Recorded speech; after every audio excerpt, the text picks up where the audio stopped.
नमस्कार, स्वदेश एजेंडा देख रहे हैं आप। मैं हूं आपके साथ राखी। बात निकली है तो दूर तलक जाएगी। क्या मोदी सरकार बैकफुट पर आएगी? बजट पेश होने के बाद भेदभाव की लड़ाई और क्या रंग लाएगी? बजट में इंडिया ब्लॉक के आरोप और भेदभाव की लड़ाई अब नीति आयोग की बैठक के बहिष्कार तक पहुंच गई है।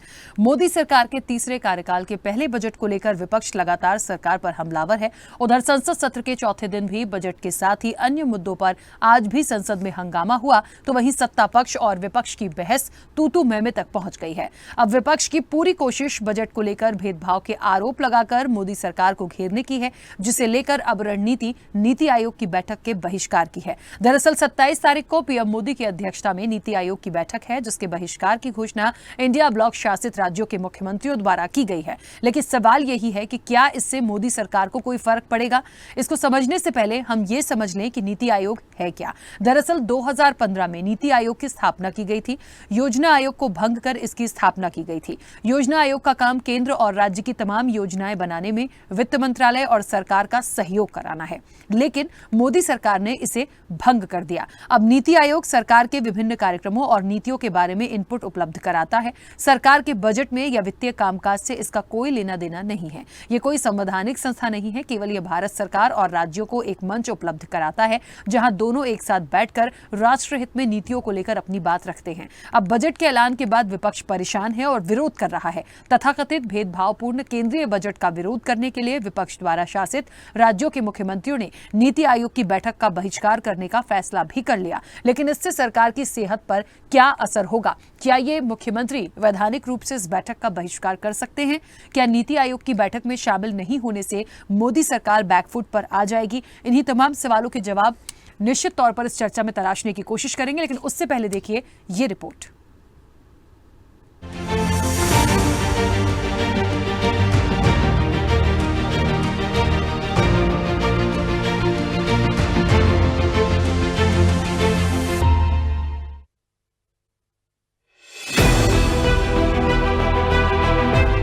संसद में वित्त वर्ष 2024-25 के लिए देश का आम बजट पेश हुआ।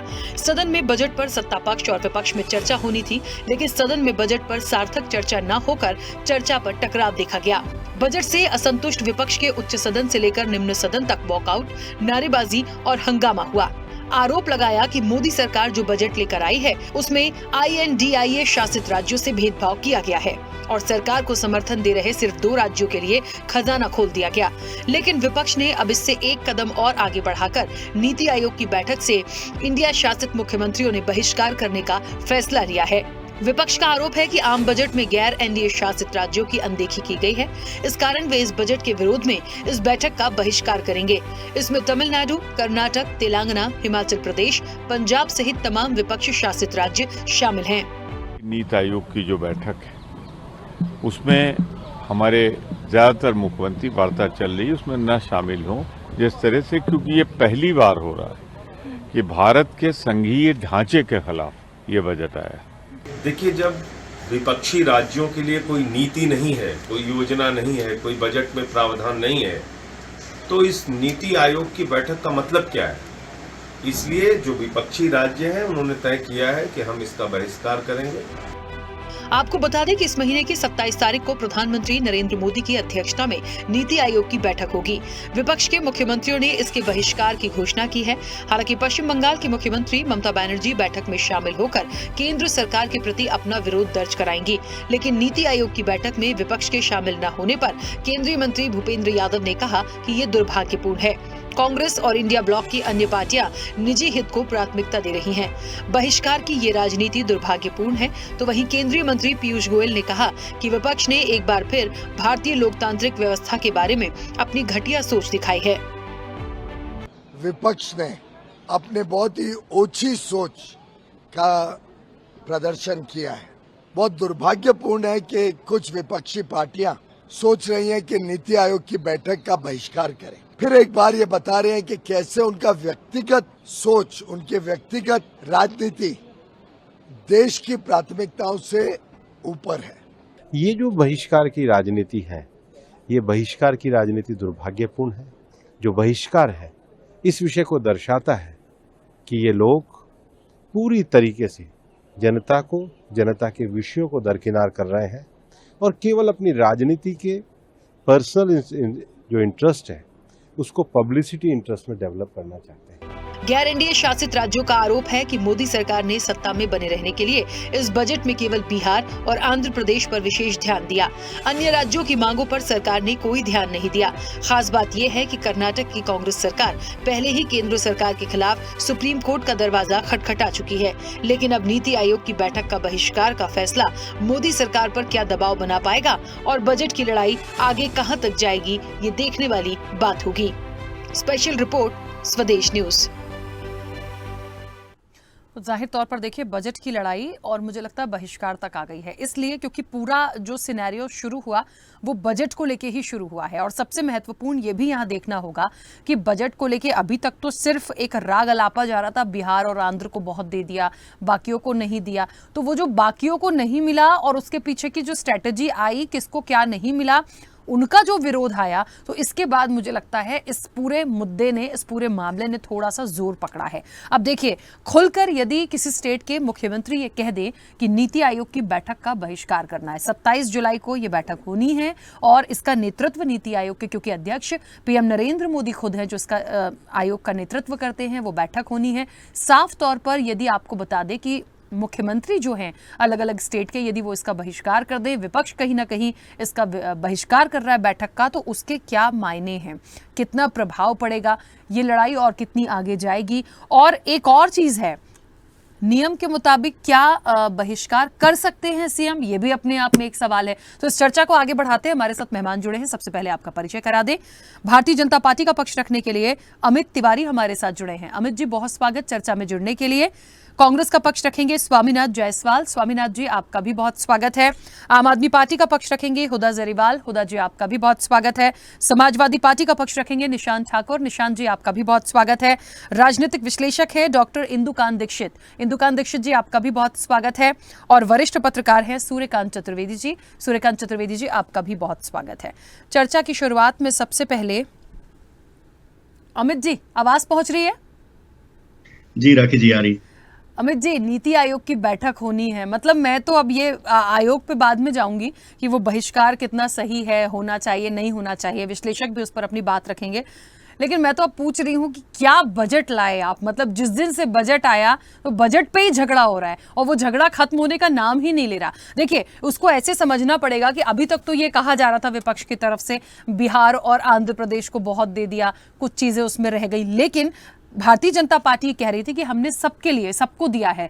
लेकिन ये जो विरोध अब आ रहा है कि इतनी नाराजगी हो गई है बाकी स्टेट्स में जो सीएम हैं कि वो बैठक में ही आने के लिए तैयार नहीं हो रहे हैं, तो इसे भारतीय जनता पार्टी किस तरह से लेती है? क्या ये एक मजबूरी हो सकती है विपक्ष की या जरूरी हो सकता है, क्या मानते हैं?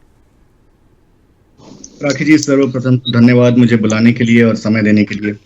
देखिए ये मोदी सरकार का 11th बजट है फुल फ्लेज, ठीक है, और इससे पहले जो 10 बजट आए, क्या विपक्ष ने उसकी कोई सराहना की कि बजट में ये घोषणा अच्छी हुई है या इसका आवंटन अच्छा हुआ है? नहीं किया। चलिए बजट एक तकनीकी मामला है, हो सकता है उसको समझने में थोड़ा समय लगे क्योंकि प्रतिलिपियां बाद में आती हैं, थोड़ा सा अध्ययन करना पड़ता है, थोड़ा तकनीकी हो जाता है, तो उसके लिए उसे समझने के लिए किसी के पास दिमाग है किसी के पास नहीं है तो उसको छोड़ देते हैं। पर ये पिछले 10 सालों में मोदी सरकार ने अनगिनत अच्छे काम किए, देश को तेज गति से आगे बढ़ाने का काम किया। क्या विपक्ष ने कभी भी ये कहा कि ये काम देश में अच्छा हो रहा है या किसी एक काम की सराहना की? नहीं की। तो ये एक नकारात्मक विपक्ष है, ये एक विघ्न संतोषी विपक्ष है जिसको ये चाहता है कि जब तक कहीं कोई विघ्न न पड़ जाए तब तक उसे संतोष नहीं मिलता है। देश कैसे सुचारू रूप से चल रहा है, सबके साथ के साथ चल रहा है, ये उसे कभी रास ही नहीं आया। देश में दंगे फसाद क्यों नहीं हो रहे हैं, झड़पें क्यों नहीं हो रहे हैं, अलग अलग गुट आपस में लड़ क्यों नहीं रहे हैं, जातियां आपस में लड़ क्यों नहीं रही हैं, ये हमेशा से जो विपक्ष है वो चाहता था। क्योंकि जब इसने सरकार चलाई है, पूर्व में जब विपक्ष केंद्र में रहा है तब इसने सरकारें ऐसी ही चलाई हैं, जातियों में बांटकर, एक दूसरे को लड़वाकर और इसी तरीके से अपनी अपनी रोटियां साधने का काम किया है। और आज ये अब नहीं देखने को मिल रहा है, ये विपक्ष के लिए बहुत एक पेट में जिसको कहते हैं ना दर्द हो जाता है, छाती पर सांप लौटने लगता है, ये वैसा विषय है विपक्ष के लिए। दूसरी बात, आपने कहा कि किसी राज्य को मिला किसी राज्य को नहीं मिला, ये एक अलग विषय है, इसके डिटेलिंग में हम चर्चा पे आगे जाएंगे निधि जी, राखी जी। लेकिन आप एक चीज समझिए कि जब बजट आया हमें चर्चा क्या करनी चाहिए थी? हमें चर्चा ये करनी चाहिए थी कि इस बजट से देश को क्या फायदा होगा, देश कितनी तेजी से आगे बढ़ेगा। लेकिन हम चर्चा क्या कर रहे हैं कि किसको ज्यादा मिला, किसको कम मिला, किसको आलू पकौड़े जलेबी मिले, किसकी प्लेट खाली रह गई। ये चर्चा का विषय है क्या? लेकिन किस तरीके से नैरेटिव को बदला जाता है, जो ये नकारात्मक निशांत जी विपक्ष है, आऊंगी। ये इसका परिणाम है। जो नेगेटिविटी आप ये देख रही है ना कि मैं यहां नहीं जाऊंगा, मैं वहां नहीं जाऊंगा, उधर से बंगाल से ममता बनर्जी उठ के कुछ कह देती हैं, स्टालिन कुछ कह देते हैं। तो ये जो नेगेटिविटी, ये जो नकारात्मकता दिख रही है ना, ये इसी वजह से दिख रही है कि आज देश इन नेताओं को ठोकरें मारते मारते हुए आगे बढ़ रहा है। जो ये चाहते थे कि देश में दंगा फसाद हो, देश में एक दूसरे से लोग लड़ते रहें, झगड़ते रहें और हम अपनी रोटियां, राजनीतिक रोटियां सेकते रहें, वो आज नहीं हो रहा है। इसके लिए इनके पेट में दर्द हो रहा है और इसीलिए आप ये आवाजें भी सुन रही हैं और इसी का कारण है ये नकारात्मकता जो विपक्ष में दिख रही है। ठीक है, चलिए वापस आऊंगी। स्वामीनाथ जी, आवाज पहुंच रही है मेरी?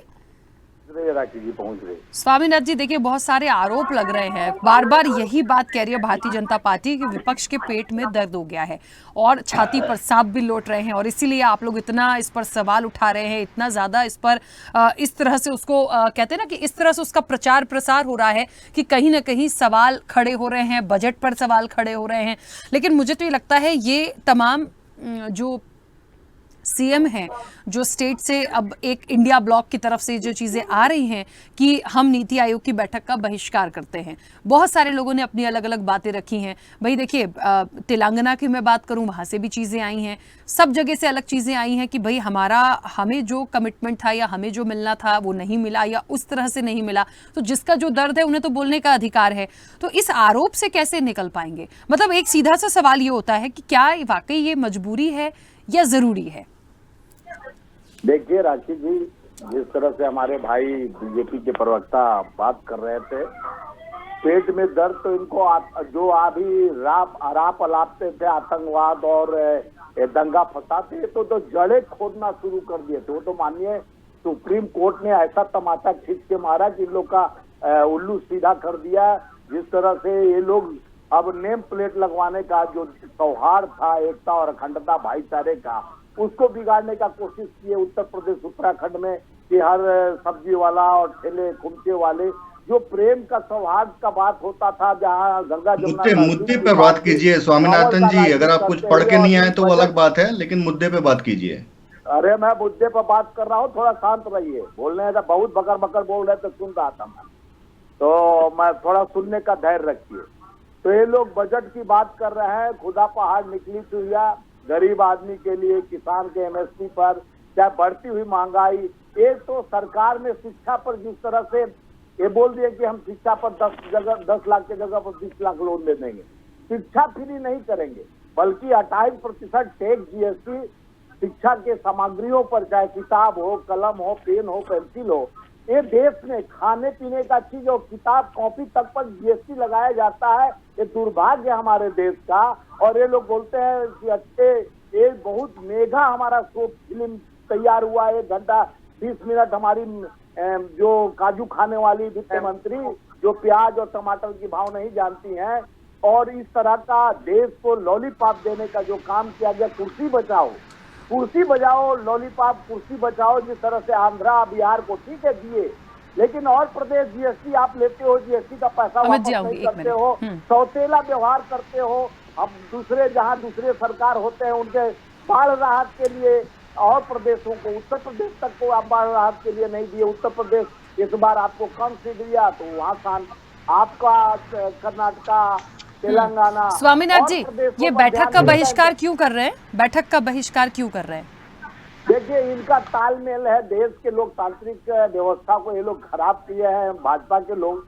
जिस तरह से पिछले सत्र में आप देखे, आज देखिए जवाब दिया ना हमारे ममता बनर्जी जी के भतीजे ने लोकसभा स्पीकर को बोला कि आप मोदी जी आते हैं, सब लोग आते हैं तो नेहरू जी को याद करते हैं, हम आपकी योजनाओं को गिना रहे हैं तो हमको टोका टाकी कर रहे हैं कि आप पिछली बात को मत लाइए।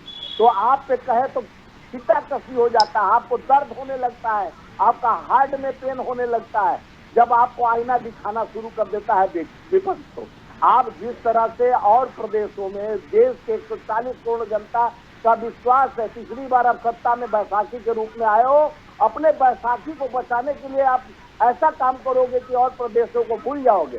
और रही बात की जो 26 लाख करोड़ जो रोड के लिए और उसके लिए जो बताए हैं, वो पहले भी मोदी जी जाके बिहार में कहते हैं 100 करोड़ दूं, 75 करोड़ दूं, 50 करोड़ दूं, कितना दूं, जैसे अपने घर से खैरात बांट रहे हो वैसे बोल रहे थे।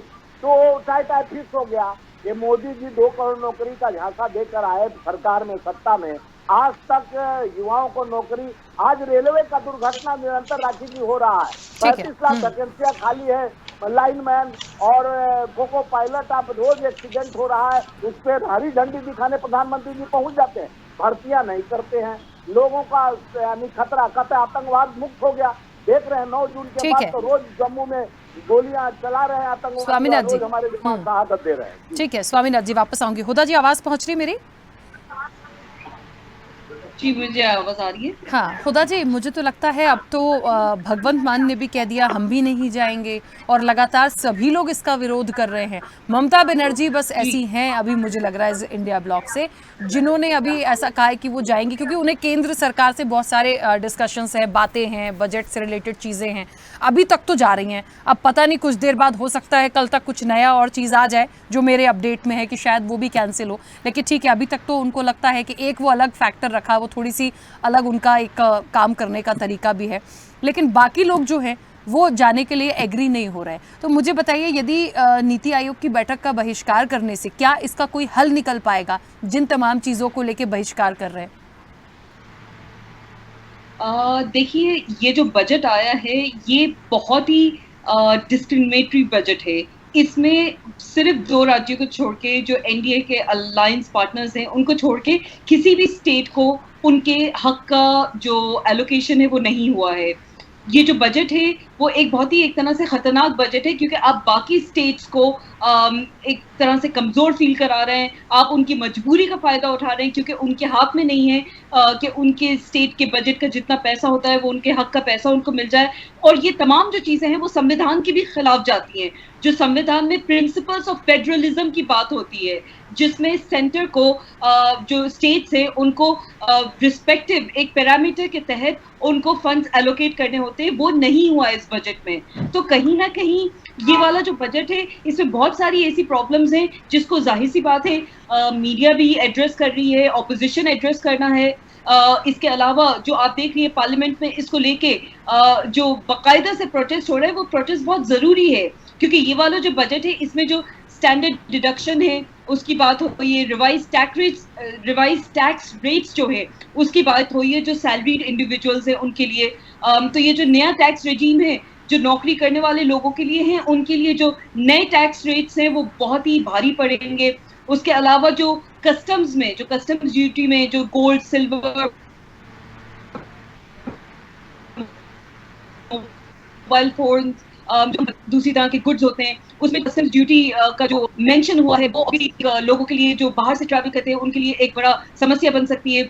जो small and medium micro industries होती है, एमएसएमई इंडस्ट्री जिसे कहते हैं, वो भी डिसअपॉइंटेड है इस बजट से, क्योंकि जाहिर सी बात है उनका जो एक 45 डे ऑफ पेमेंट रूल होता है वो अनचेंज रहा है, वो बदला नहीं है। तो ये बहुत खराब तरीके से उनको इम्पैक्ट करेगा। उनके जो टैक्स प्रोविजन है, उनका जो कैश फ्लो है, उनको इम्पैक्ट करेगा। इनफैक्ट जो फेडरेशन ऑफ ऑल इंडिया व्यापार मंडल है वो तो पिटीशन भी फाइल कर चुके हैं अभी सुप्रीम कोर्ट में इस चीज को मद्देनजर रखते हुए।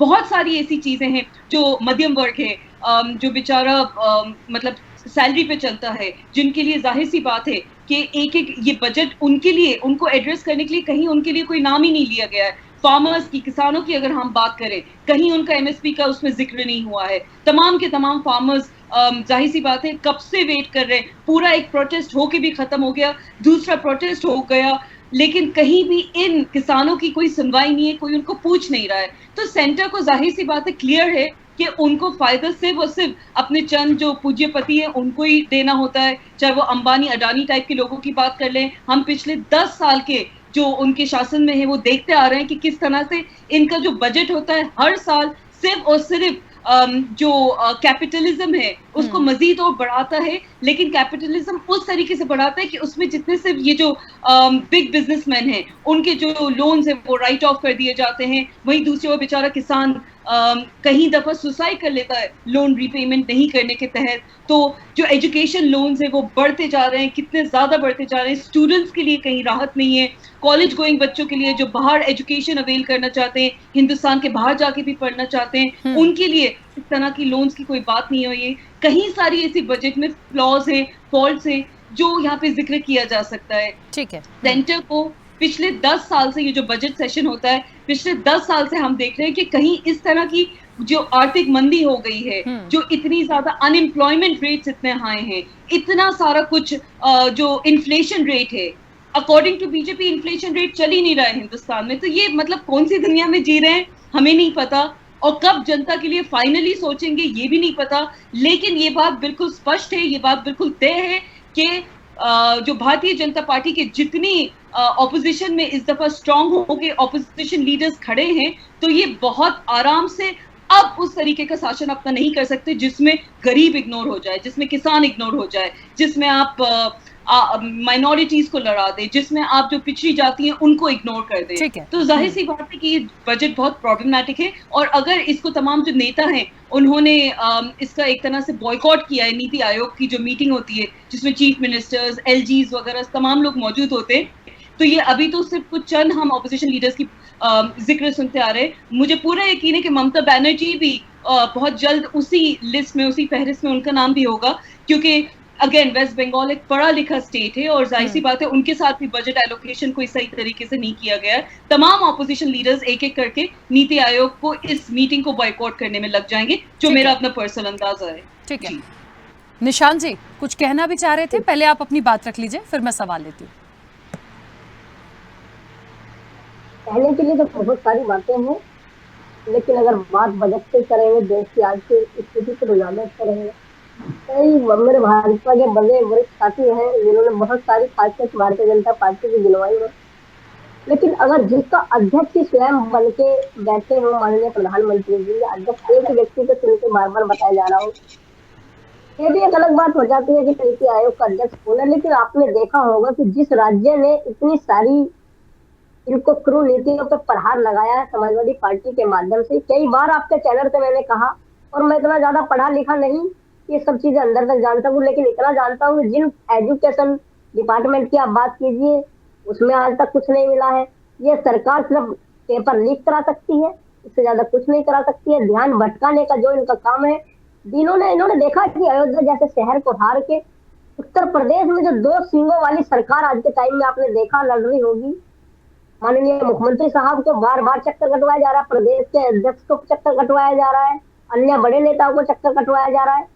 ये बजट का जो बदला उत्तर प्रदेश के अंदर, जो देश की सबसे सर्वाधिक आबादी वाला एक राज्य है, इसकी कमर तोड़ के झूठ का पुलिंदा फैलाना चाहते हैं। चाहे बात, अब अगर आप इसमें बात ये नहीं कीजिएगा कि मैं एक पार्टी के निर्धारित पर्सनल बॉन्ड पे कर रहा हूँ कि मैं भारतीय जनता पार्टी के मुख्यमंत्री श्री आदित्य योगी आदित्यनाथ का पक्ष रख रहा हूँ, पक्ष नहीं रख रहा हूँ, पक्ष तो मैं समाजवादी पार्टी का रख रहा हूँ। लेकिन जो ये खुन्नस निकालना चाहते हैं, उसने बता दिया है कि उत्तर प्रदेश को बजट ना देते हुए ऐसे बहुत सारे कारण हैं।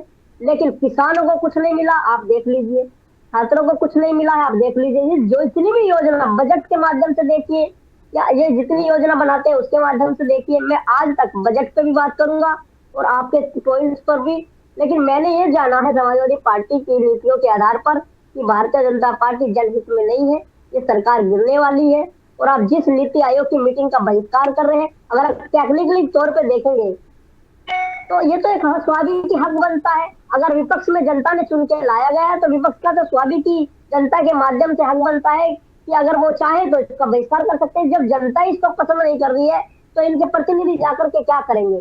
और भारतीय जनता पार्टी के खिलाफ में उत्तर प्रदेश से समाजवादी पार्टी और इंडिया गठबंधन में कांग्रेस पार्टी है, तो इनका बहिष्कार करना स्वाभाविक सी बात है, इसमें कोई बड़ी बात नहीं है। अगर जनता के हित में नहीं है तो बहिष्कार करना चाहिए।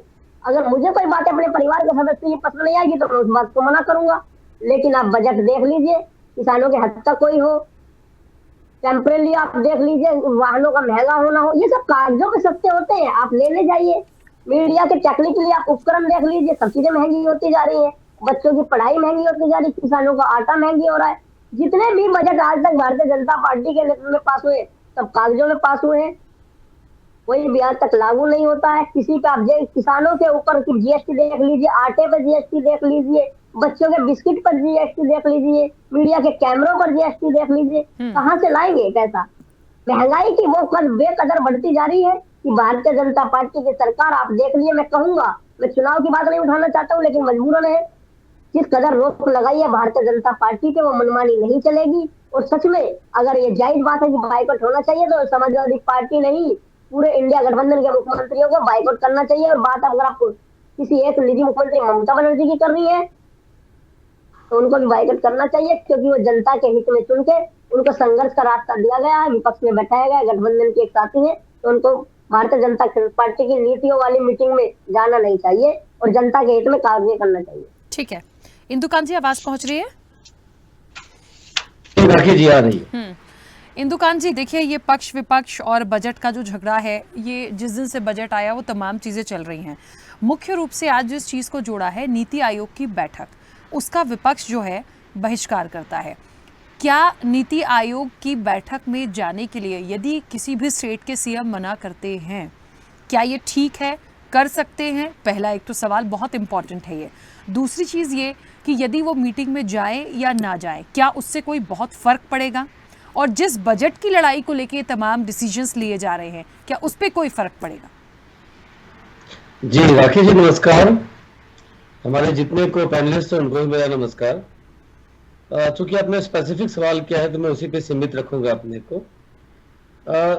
जो वित्त आयोग जैसे एक बड़ा जो वित्तीय ढांचे में देश के होता है, डेमोक्रेसी में, भारत जैसी डेमोक्रेसी में, कि कितने संसाधन किन राज्यों को बांटे जाएंगे, उसी तरह से नीति आयोग ये तय करता है कि पूरे देश को एक साथ बैठा करके विभिन्न राज्यों की योजनाओं को आपस में जोड़ करके जो देश के संसाधन है उनका बंटवारा करके कैसे देश का समग्र विकास किया जा सकता है।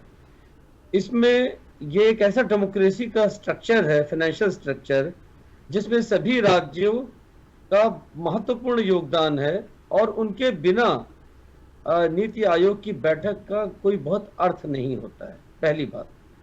लेकिन जो इस तरह की बैठक नीति आयोग की प्रधानमंत्री की अध्यक्षता में 27 को प्रपोज्ड है, होने वाली है, इसमें मुख्यमंत्रियों के न शामिल होने का बहुत अर्थ नहीं होता है, क्योंकि उनका पूरा जो मैकेनिज्म होता है, जो उनके अधिकारी होते हैं, वो सभी लोग इसमें पार्टिसिपेट करते हैं और जो उसका मुख्य ढांचागत स्ट्रक्चरल बातचीत होती है, अपने अपने राज्यों के हक की बात रखनी होती है, वो रखने की पूरी तैयारी होती है। अदरवाइज अगर वो नहीं प्रेजेंट होंगे तो उनके हक को बहुत नुकसान हो जाएगा। तो मुख्यमंत्री का इस डेमोक्रेटिक सिस्टम में, सेटअप में, नीति आयोग की बैठक में शामिल होना और न शामिल होना एक सिंबॉलिक होता है डेमोक्रेसी के इस तंत्र को मजबूत करने या अपने विरोध को दिखा करके उसको कमजोर करने की कोशिश करते हुए दिखना। अब जो राज्य इसमें फैसला कर रहे हैं कि नहीं शामिल होंगे, आप जानते हैं कि आज की डेट में देश में लगभग 7 राज्य मेरे ख्याल से हैं जहां पे इंडिया गठबंधन के लोगों की राज्य सरकारें हैं। अब देश के पूरे स्ट्रक्चर में अगर ये 7 राज्य की सरकारें, वो भी उसमें आप देख रहे हैं कि ममता जी का जहां तक निर्णय अभी है कि वो आ रही हैं, उनके मुख्यमंत्री नहीं शामिल होते हैं, तो उनके स्टेटेड विरोध हैं।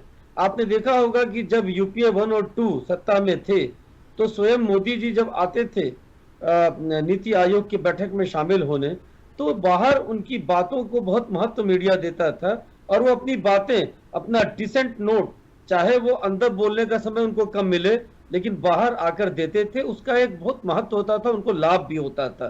और एक सबके इतर एक राय प्रधानमंत्री के पैरेलल उनकी दिख जाती थी नेशनल मीडिया में।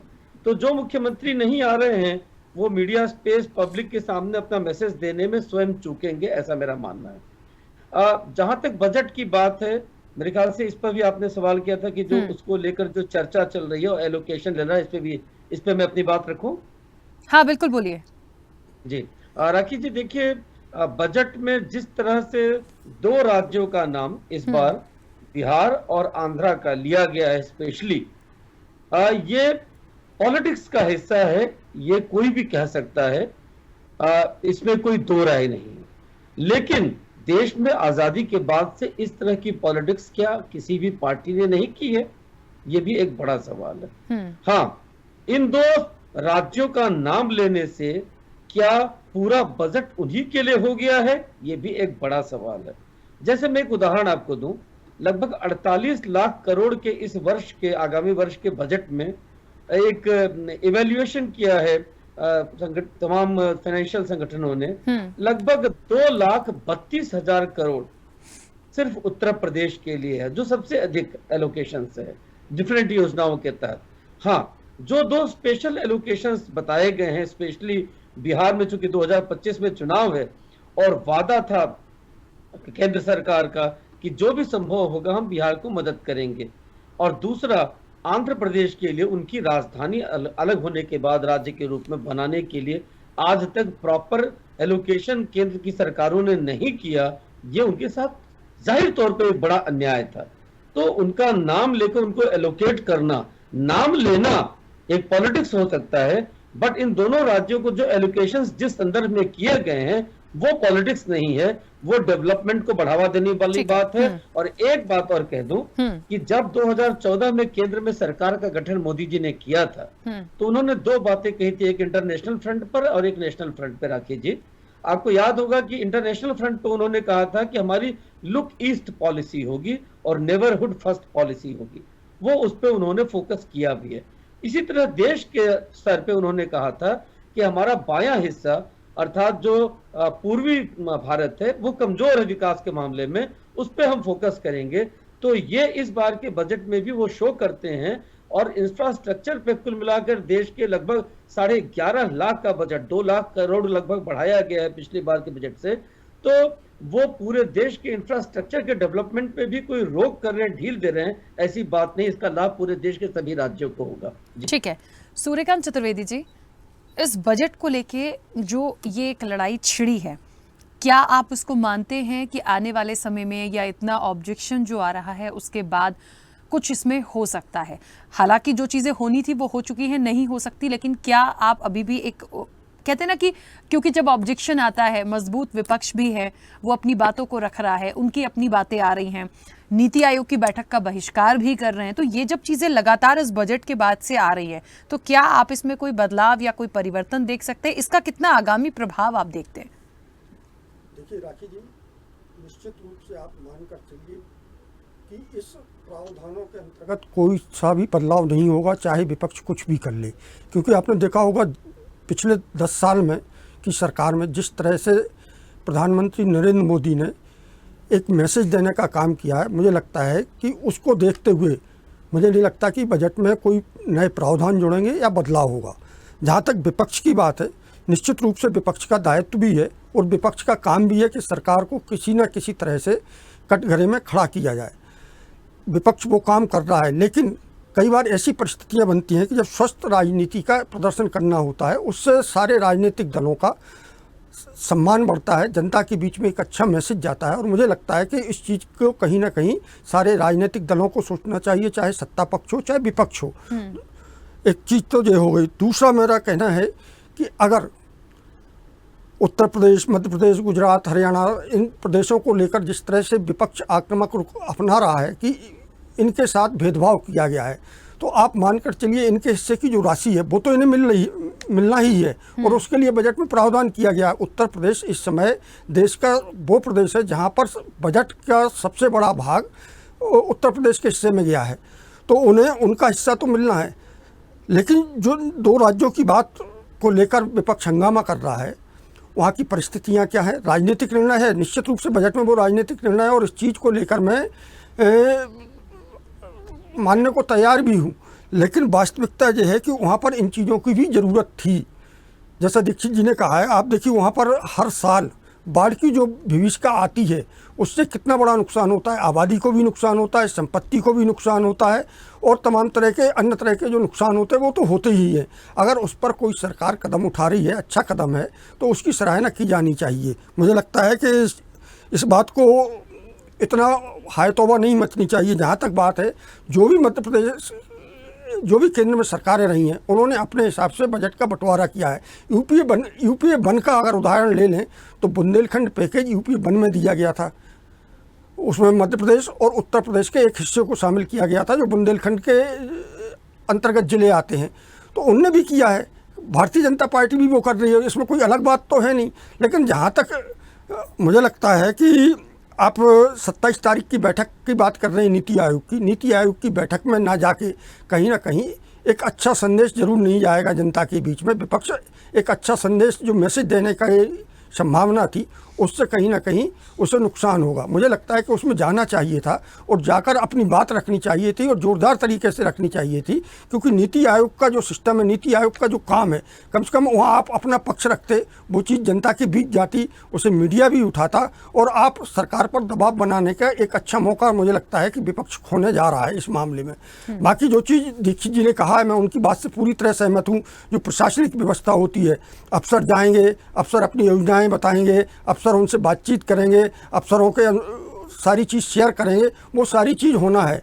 और लोकतंत्र में सत्ता पक्ष और विपक्ष को सभी लोगों को एक अधिकार मिला हुआ है कि वो अपने अधिकार का उपयोग करते हुए किसी चीज़ का बहिष्कार करें या उसके साथ खड़े रहें या उसके विपक्ष में जाएं, निश्चित रूप से उन्हें अधिकार मिला हुआ है। लेकिन मेरा फिर एक चीज़ कहना, चाहे सत्ता पक्ष के लोग हों चाहे विपक्ष के लोग हों, उन्हें स्वस्थ राजनीति पर जरूर ध्यान देना चाहिए और उस तरह के कदम उठाए जाने चाहिए। जी ठीक है, चलिए समय बड़ी रफ्तार से चल रहा है। आप लोगों में से जो कुछ कहना चाहते हैं अपनी बात रख सकते हैं। निशांत जी कुछ कहना चाह रहे थे? हाँ अमित जी एक सेकेंड, निशांत जी बोलिए पहले आप। देखिए मैंने कहा ना कि हम लोग जो है, आप भारत को आप देख लीजिए, भारत किसान और गांवों के बीच में बसता है। आपने देखा होगा कि ये जो कागजी कार्रवाई बताई जाती है, चाहे नीति आयोग की बात हो या वरिष्ठ मेरे साथी अभी बोल रहे थे या भारतीय जनता पार्टी के साथी हो, जो भी बात अपनी रख रहे थे पक्ष में, मैंने कई चैनलों के माध्यम से कहा कि भारत एक गांव का जुड़ के बना है, किसानों से जुड़ के बना है। साफ और सीधी भाषा जानते हैं हम लोग भारत। इसमें किसानों को क्या दिया गया है वो कोई स्पष्टीकरण हम लोग नहीं है, छात्रों को क्या दिया गया है वो स्पष्टीकरण नहीं है, महिलाओं की सुरक्षा के मद्देनजर क्या दिया गया है वो स्पष्टीकरण नहीं है, देश के चौथे स्तंभ मीडिया को क्या दिया गया है वो स्तंभ नहीं है। अब कागजी बिंदुओं में जो शब्दों को खोल रहे हैं, क्या एक जीवन का आम नागरिक, आटे के भाव को तोलने वाला, क्या वो बता पाएगा? छोटे बच्चे के लिए आप साइकिल लेने जाइए, कितनी उस पर जीएसटी लगेगी, क्या वो गरीब का बच्चा ले पाएगा?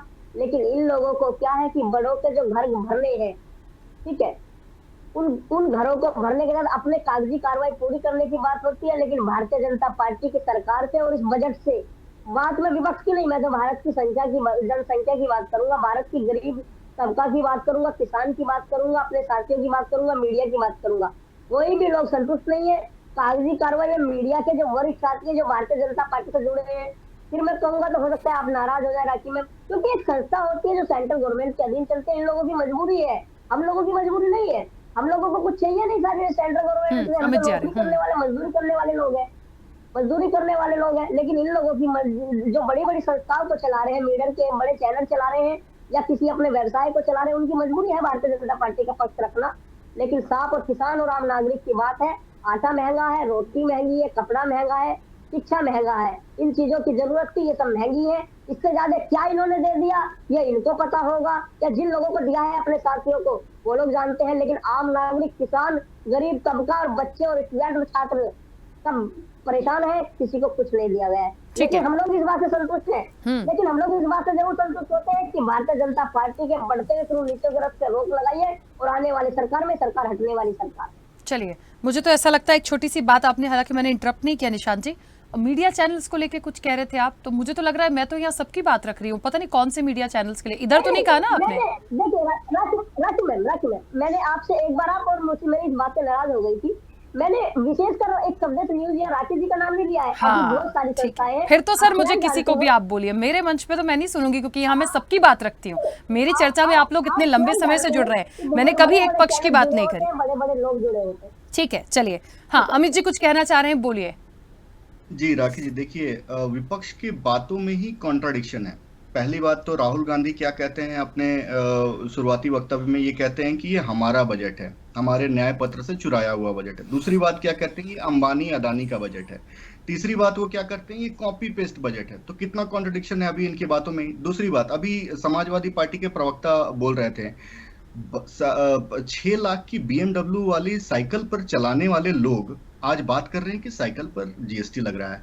मान्यवर, क्या आपको पता नहीं है कि पेन, पेंसिल, कॉपी, किताबों पर पहले भी वैट लगता था, बस उसका नाम बदला है GST। पहले भी वैट लगता था। अगर आपने पढ़ाई नहीं की है, अगर आपको पता नहीं है, स्वयं आपने नहीं खरीदा है पेन, पेंसिल या कॉपी, तो आप जाकर पहले देख लीजिए, पहले भी वैट लगता था, आज भी वही लग रहा है, बस नाम बदला है। तो कृपया करके भ्रम फैलाने की स्थिति न पैदा करें।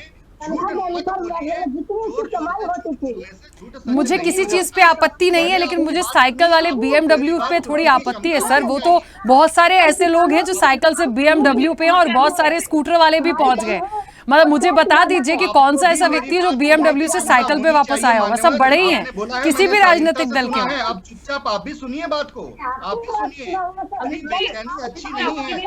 ठीक है, एक एक करके बात रखिए। देखिए, मैंने पहले ही कह दिया था, जिसको अपनी बात रखनी है वो बिल्कुल टाइम ले सकता है, पर सब लोगों को मैं समय दे रही हूँ ना, ऐसे झगड़ा मत करिए प्लीज। एक एक करके बात रखिए, नहीं तो क्या होगा, बहुत ज्यादा शोर आएगा और सब बातें क्लियरिटी के साथ नहीं आएंगी। एक मिनट अमित जी, निशान जी वो आपके बीच में नहीं बोले थे, तो मैं रिक्वेस्ट कर रही हूँ प्लीज 1 मिनट रुकिए, क्योंकि इसके बाद हुदा जी को भी अपनी बात रखनी है। ऐसे फिर कोई अपनी बात नहीं रख पाएगा, प्लीज। हाँ अमित जी, कंप्लीट कीजिए। वही मैं कह रहा था कि 6 लाख की BMW की साइकिल चलाने वाले लोग साइकिल पे GST लग रहा है उसकी हाय हाय कर रहे हैं। इनको पता नहीं है कि पहले भी पेन, पेंसिल, कॉपी, किताबों पर वैट लगता था, साइकिल पर वैट लगता था, पैकेज्ड फूड खरीदने जाते थे उस पर वैट लगता था। अगर इनको नहीं पता है तो इनको दिमाग का दुरुस्त करना चाहिए। दूसरी बात, अभी इंडी गठबंधन वाले, दिल्ली वाले क्या बोल रहे हैं, ये बोल रहे हैं कि बिहार को और यूपी, इसको आंध्रा को समोसे, पकौड़े, जलेबी दे दिया। दूसरी तरफ बिहार वाले बोल रहे हैं कि हमें तो कुछ दिया ही नहीं, झुंझुना दे दिया। तो भैया, अपने अंदर का तो कॉन्ट्रडिक्शन दूर कीजिए, कहना क्या चाहते हैं वो तो तय होना चाहिए। तीसरी बात, राखी जी, आपको इस बजट में कुछ अच्छा लगे या ना लगे, हुडा जी और मैं राखी जी आपको कहना चाहता हूं, सोना सस्ता हो गया है, सोना सस्ता हो गया है। और आपके और हमारी ये भावनात्मक, हमारे घर की महिलाओं के लिए ये भावनाओं से जुड़ा हुआ है, ये भावनात्मक विषय है। कम से कम उसके लिए ही बोल देते कि ठीक है भैया, आपने सोना सस्ता कर दिया, ऐसी की हम बधाई देते हैं। लेकिन जैसा कि मैंने कहा कि ये विघ्न संतोषी विपक्ष है, इसको जब तक इसमें कोई विघ्न ना डाले, इसको संतोष ही नहीं आने वाला है। ये गोल्ड भी वही लोग ले पाएंगे जिनके पास वो चीजें होंगी बैलेंस करने के लिए। 4000 रुपए कम करने से क्या हो जाएगा सर? मतलब 69 पर आ गए, कहां से 69 पे आए? 69 भी बहुत ज्यादा होता है। 29,000 से मतलब मैं और हुदा जी क्यों, बाकी जो पैनलिस्ट हैं क्या वो नहीं खरीद सकते? उनके फैमिली मेंबर्स में महिलाएं नहीं है क्या? देखिए तिवारी जी, 29,000 से 74,000 पर पहुंचा है। बिल्कुल की भी बात करिए। देखिए, धनतेरस पे अगर 1 ग्राम गोल्ड भी खरीदना हो सके तो आज उसको कम से कम 4-5 हजार रुपए एक झटके में कम कर दिया। ये बहुत बड़ी बात है एक आम नागरिक के लिए। अब धनतेरस तक तो पता नहीं आगे क्या होगा सर, इसलिए हम अभी तो बात ही ना करें। तिवारी जी, पेट्रोल सस्ता होगा कि नहीं, ये जरूर बता दीजिए आप। आटा और चावल और शिक्षा का रेट जानना चाहता हूँ। दूसरे जो राज्य हैं, और बस इतना मान्यवर आप चुपचाप बैठिए तो सही, तब आप जान पाएंगे। ठीक है, थोड़ा जल्दी से प्लीज। निशान जी 1 मिनट। शिक्षक बताता है तभी विद्यार्थी समझ पाता है। अच्छा, अगर आप स्कूल में हल्ला करेंगे तो शिक्षक आपको समझा नहीं पाएगा। अमित जी 1 सेकंड बताता हूँ क्या। अमित जी 1 सेकंड के लिए रोक रही हूँ। अमित जी 1 सेकंड के लिए रोक रही हूँ बस, क्योंकि हुदा जी बहुत देर से कुछ कहना चाह रही। थोड़ी सी प्रतिक्रिया उनकी आ जाए, फिर आप वापस से बोलिएगा। हुदा जी बोलिए। देखिए, अमित जी का मुझे लगता है ये पेटेंट डायलॉग है कि पढ़ के आइएगा। मुझे नहीं पता ये कौन सी पढ़ाई करके आए हैं, क्योंकि इनके फैक्ट्स तो कहीं से भी सही नहीं है। देश के करोड़ों जनता जो है वो इस दफा इस आशा में थे कि शायद उनको कोई राहत मिले, इन्फ्लेशन उनका कम हो, जो मुल्क के पेट्रोल के, डीजल के दाम है वो कम हो, वो नहीं हुआ।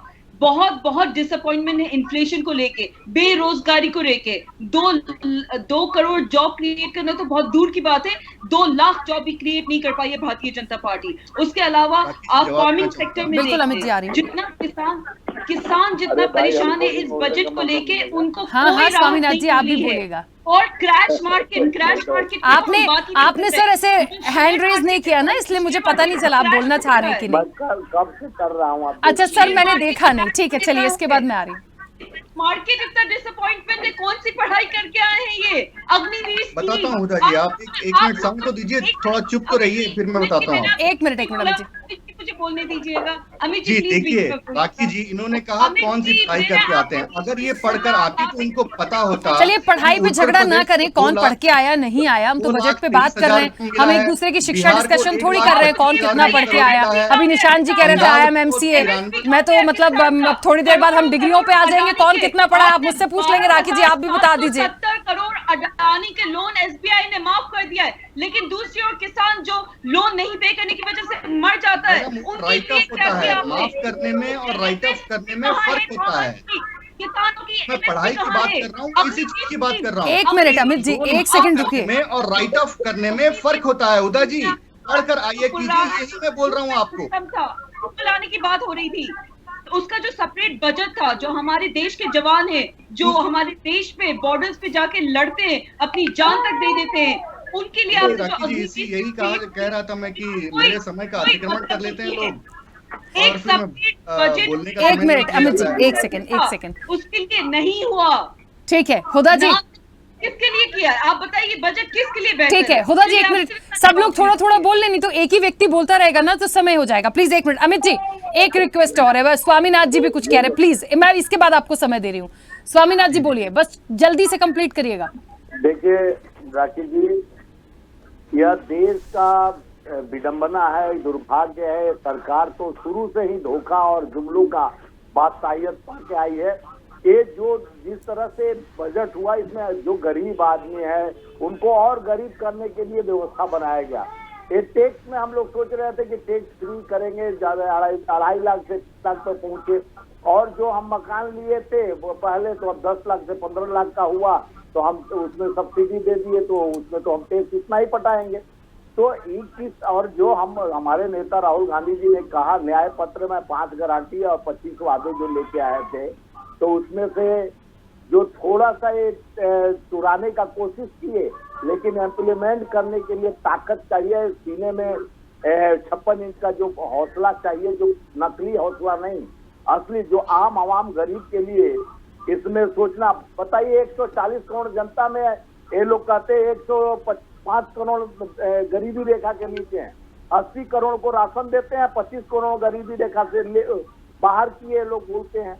तो इनका कथनी और करनी शुरू से जो सरकार बनी है, अब जो कहते थे माननीय प्रधानमंत्री जी कि मैं गरीब का बेटा हूँ, मैं चाय बेचने वाला, मैं ये मेरी माँ बर्तन मांगती थी, 40 साल भीख मांगा, शुरू से इतिहास अपना जो हम जब कैमरा नहीं आया कर रहे, ये सब फालतू की बकवास यहाँ पे स्वामीनाथ जी बैठकर कर रहे हैं, इसका कोई औचित्य नहीं बनता है, इसका कोई औचित्य नहीं बनता है। हम ये नहीं बोलने जा रहे हैं कि सोनिया गांधी क्या करती थी शादी से पहले, मैं बोलने गया क्या? देश के अरे भाई बीच में हम नहीं बोले आपके, मैंने बोला क्या कि सोनिया गांधी क्या करती थी शादी से पहले, मैंने ये बोलने गया क्या?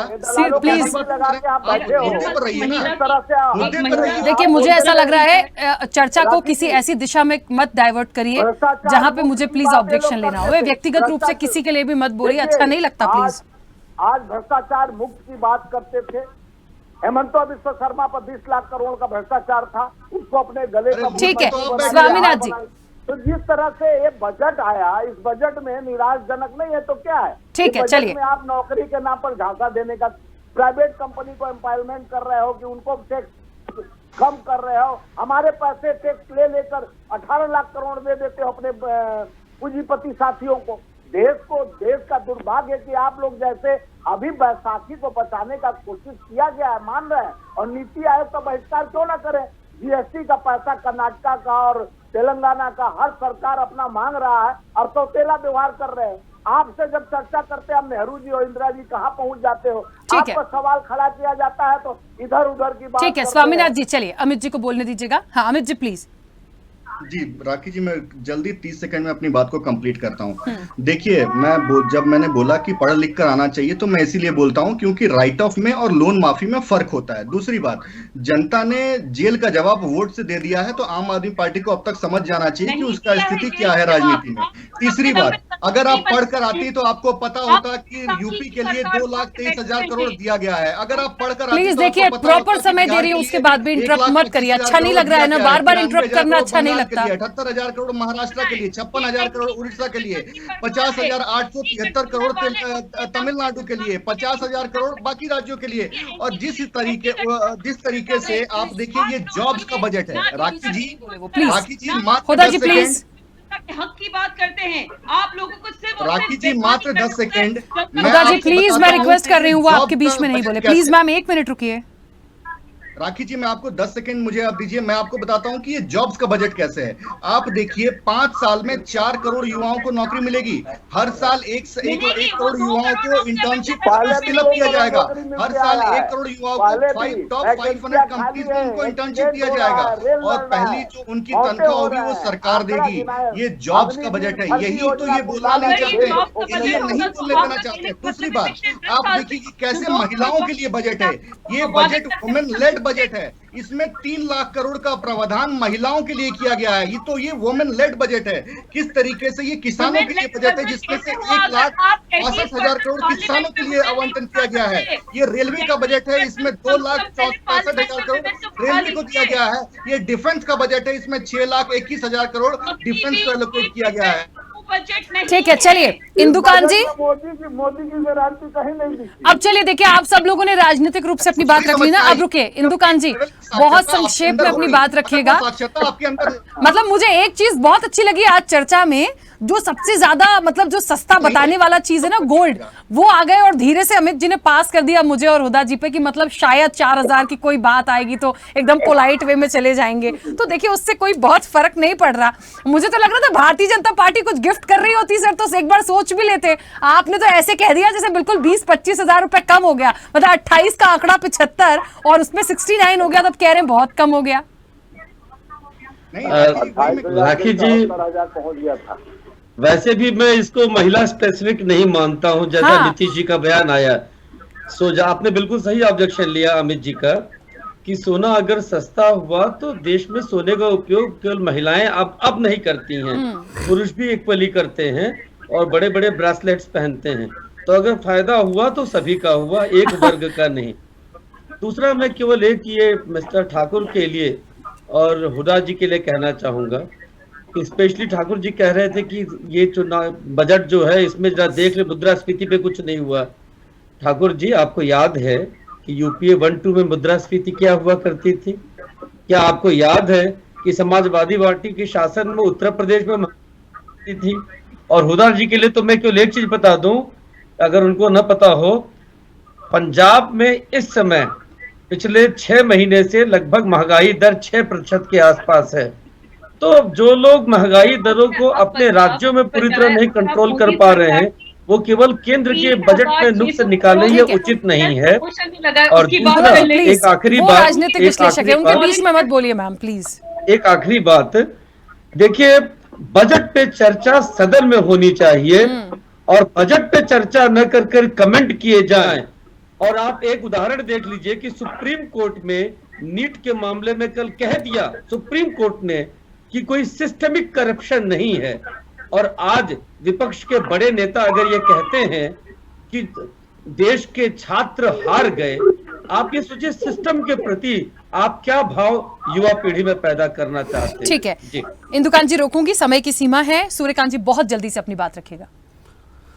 निश्चित रूप से जब बजट पर चर्चा सदन में होती है तो उस समय सत्ता पक्ष विपक्ष सबको अपना अपना पक्ष रखने का मौका मिलता है और मुझे लगता है कि उस समय सारे सदस्यों को अपना पक्ष रखना चाहिए था और पक्ष रखकर आप अपनी बात सदन में रखते और सरकार को इस तरह मजबूर करते कि आगे जाकर सरकार आपके सुझावों को अपने संशोधनों के माध्यम से उसमें शामिल करती।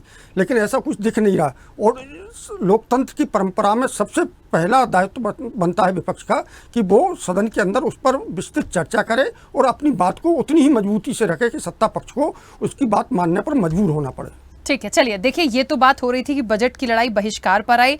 अब इस बहिष्कार का अभी क्योंकि 27 तारीख को ये बैठक होनी है, मुझे लगता है तब तक कोई ऐसी बात हो सकता है समझ में आ जाए, चले जाएं, बहिष्कार कर रहे हैं, बजट की लड़ाई है, बात हो सकती है। अपनी बात को देखिए रखना तो पड़ेगा। बातचीत से कहते हैं ना कि मामला एक सुलह निकलती है, वो करनी पड़ेगी। ऐसे सिर्फ हम यदि आपत्तियां लेते रहेंगे, बयानबाजी करते रहेंगे, एक अच्छा मैसेज नहीं जाता। अब देखते हैं ये लड़ाई और कितने दिन तक चलती है, कब तक जारी रहती है। समय हो गया। आप सभी का बहुत शुक्रिया इस चर्चा में जुड़ने के लिए। और निश्चित तौर पर कहीं ना कहीं एक बात तो महत्वपूर्ण है, जब से बजट आया हल्ला बहुत जोर से हो रहा है और होगा, क्योंकि थोड़ी सी भेदभाव वाली चीज है। ये बात तो सभी लोग एक्सेप्ट करते हैं कि बिहार और आंध्र को जो दिया वो एक मजबूरी तो थी और देना भी था, क्योंकि वो वहां की स्थिति भी वैसी नहीं है। लेकिन बाकी लोगों का क्या और कितना इंप्लीमेंट होगा, इस बैठक में ना जाके एक गलत मैसेज दे सकता है विपक्ष। लेकिन यदि जाते हैं तो आप पॉजिटिवली अपनी बातों को भी रख सकते हैं, और नहीं होता है तो वो जनता तक जा सकता है। तो ये समझना होगा। अब देखिए क्या चीजें निकलकर सामने आती हैं, 27 तारीख के पहले क्या डिसीजन चेंज होगा या नहीं। फिलहाल चर्चा में इतना ही। बने रहिए स्वदेश न्यूज के साथ। सबसे पहले देश।